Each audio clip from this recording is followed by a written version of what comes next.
ಮನೆಯೊಂದು ಮೂರ್ ಬಾಗ್ಲು ಅನ್ನೋ ತರ ಆಗಿದ್ದ ರೆಡ್ಡಿ ಫ್ಯಾಮಿಲಿ ಬ್ಯಾನರ್ ಗಲಾಟೆ ಆದ್ಮೇಲೆ ಕೂಡಿ ಬಾಳಿದರೆ ಸ್ವರ್ಗ ಸುಖ ಅನ್ನೋ ತರ ಒಂದಾಗಿದೆ.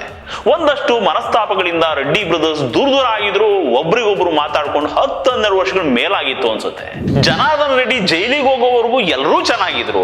ಆಮೇಲೆ ಆಸ್ತಿ ವಿಚಾರವಾಗಿ ಒಂದಷ್ಟು ಮನಸ್ತಾಪಗಳಾಗಿ ಒಬ್ಬೊಬ್ರದು ಒಂದೊಂದು ದಿಕ್ಕು ಅನ್ನೋ ತರ ಆಗೋಗ್ಬಿಟ್ಟಿತ್ತು.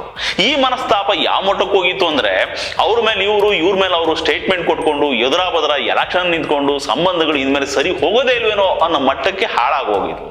ಮೊನ್ನೆ ಎಲೆಕ್ಷನ್ ನಲ್ಲಿ ಬಳ್ಳಾರಿ ಸಿಟಿಗೆ ಬಿಜೆಪಿಯಿಂದ ಸೋಮಶೇಖರ್ ರೆಡ್ಡಿ ನಿಂತಿದ್ರೆ ಅವ್ರ ಆಪೋಸಿಟ್ ಆಗಿ ಸ್ವತಃ ತಮ್ಮ ಪತ್ನಿ ಅರುಣಾಲಕ್ಷ್ಮಿ ಅವರನ್ನ KRP ಪಕ್ಷದಿಂದ ನಿಲ್ಲಿಸ್ಬಿಟ್ಟಿದ್ರು ಜನಾರ್ದನ್ ರೆಡ್ಡಿ. ಎಲ್ಲಾ ವಿಕೋಪಕ್ಕೆ ಹೋಗ್ಬಿಟ್ಟಿತ್ತು. ಇತ್ತ ಆಪ್ತ ಮಿತ್ರ ಶ್ರೀರಾಮುಲು ಜೊತೆಗೂ ಕೂಡ ಮನಸ್ತಾಪ.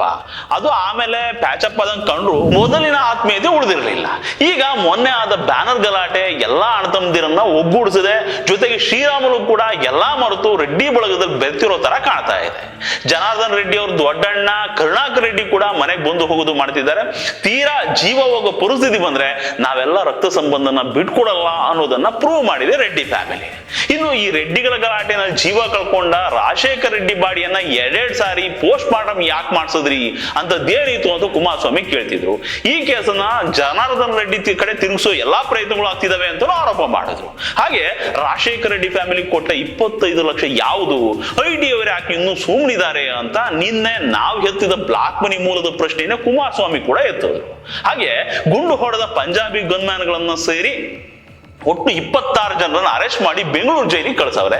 ತನಿಖೆ ಬೇರೆ ಬೇರೆ ಆಂಗಲ್ ಅಲ್ಲಿ ನಡೀತಿದೆ. ಇದ್ರ ಮಧ್ಯೆ ಜನಾರ್ದನ್ ರೆಡ್ಡಿ ಮನೆಯಲ್ಲೂ ಕೂಡ ಒಂದಷ್ಟು ದೊಣ್ಣೆಗಳನ್ನ ಸಂಗ್ರಹ ಮಾಡ್ಕೊಂಡಿದ್ರು ಅನ್ನೋದು ಬೆಳಕಿಗೆ ಬಂದಿದೆ.